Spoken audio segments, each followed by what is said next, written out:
Olá, irmãos, a paz seja com todos. Estamos aqui no 35º dia da nossa devocional em rumo à celebração da Páscoa de 2025.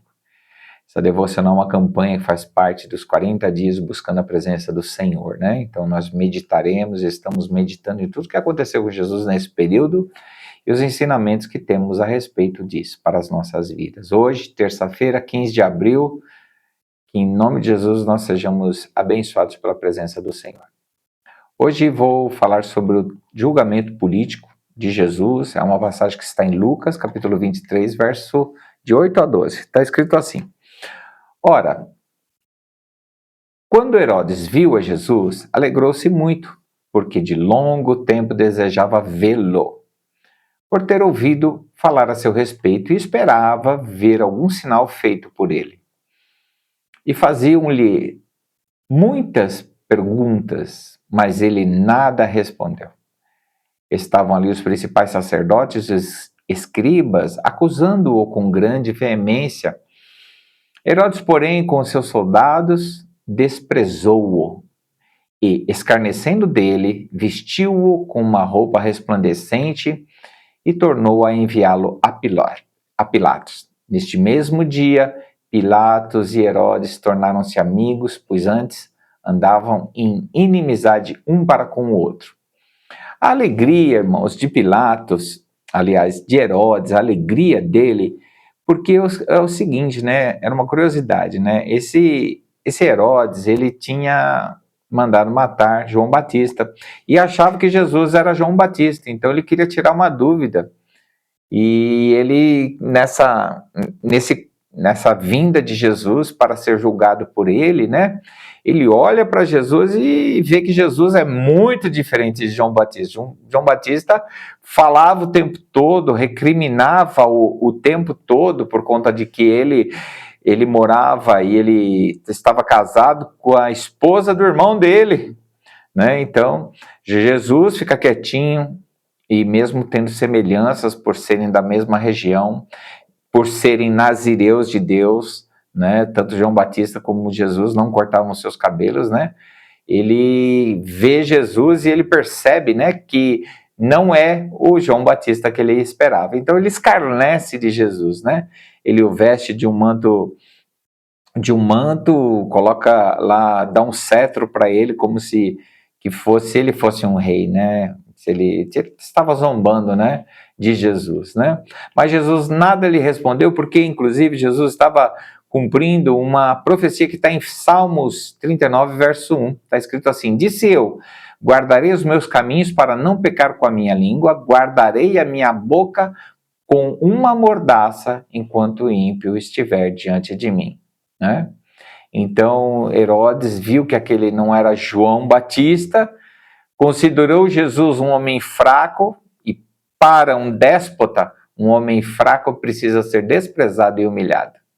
E aí cumpre-se mais uma profecia que está em Isaías 53, verso 3, que diz assim: ele era o mais desprezado e mais indigno de todos os homens, homem de dores, experimentado nos trabalhos, e como um que os homens escondiam o rosto, ele era desprezado e não fizemos dele caso algum. Então, nesse mesmo dia aí, né, esse tal de Herodes pega e manda Jesus de volta para Pilatos, que o recebe lá com aquelas roupas resplandecentes, né?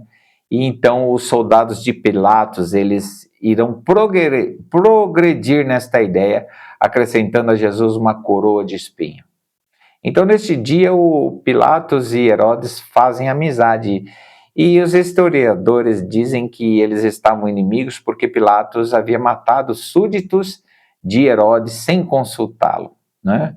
E aí o Herodes está feliz porque considerou o envio de Jesus um gesto de boa vontade, a sua autoridade e jurisdição. Foi por causa de Jesus que Herodes e Pilatos tornaram-se bons amigos, né? De bons amigos eles não têm nada, né? Eles se tornaram amigos novamente, né? E então o fim desse Herodes Antipas, que foi esse, né? Foi porque ele foi no final da vida dele, ele e a sua mulher se deram muito mal, porque eles foram no ano 39 depois de Cristo banidos para Leão, na Gália, pelo imperador romano Calígula. E ali esse Herodes morreu. Tá? Às vezes as pessoas confundem este Herodes com o Herodes Agripa I, que foi aquele que matou Tiago à espada e foi comido por bichos por não ter dado glórias a Deus. Aquela história que está lá em Atos capítulo 12, do 1 ao 23. Então, irmãos, o que nós vemos nessa história é um Jesus manso, humilde, suportando afronta, escárnio, para se manter puro e imaculado diante dos seus algozes. Esse Jesus não retribuiu com ódio, nem retribuiu com mágoa, porque senão ele estaria pecando, né? E o nosso Jesus, embora observado por todos os tribunais que ele havia passado, nenhum deles encontrou pecado em Jesus, né? Então, por isso, nós agradecemos a Jesus nesse momento, pelo seu amor e pela sua capacidade de se segurar. Mesmo tendo todo o poder nos céus e da terra, ele se segura diante do escárnio, diante da dor, ele suporta a afronta, porque ele nos amou. E ele tinha uma obra, e a obra dele era obedecer ao Pai e se entregar por nós. Então vamos agradecer a Jesus por esse tão grande Salvador que ele é, né? Incomparável, não existe outro. Vamos orar. Jesus, muito obrigado pela sua mansidão. Muito obrigado, Jesus, por suportar a dor e a afronta e o escárnio para se manter puro e imaculado perante aqueles que lhe feriram. E lhe feriram de todas as maneiras, moralmente, emocionalmente, fisicamente. Senhor, nós não temos como retribuir todo o seu amor. E por isso, Senhor, nós nos dedicamos a Ti. Nós dedicamos o nosso amor. Nós dedicamos a nossa servidão a Ti, Senhor. Nós entregamos os nossos caminhos em Suas mãos e pedimos que o Senhor nos perdoe por tantas vezes sermos falhos e pensarmos só na gente mesmo. Senhor, que nós dediquemos a nossa vida ao Seu serviço para a Sua glória eterna.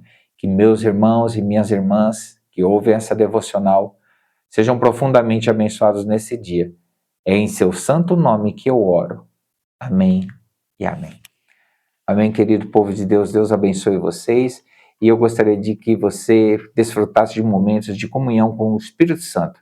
Então, se você puder, fique em silêncio um pouco depois dessa devocional, concentre-se nas palavras de Jesus e seja sensível à voz dele. Eu vou deixar o verso de Isaías 53, verso 11 para vocês. E está escrito assim: logo depois do sofrimento, ele contemplará o resultado da sua obra, o empenho da sua alma, e ficará satisfeito. Mediante a sua sabedoria, o meu servo, o justo, justificará muitos e tomará sobre si as más obras dos seres humanos. Deus te abençoe.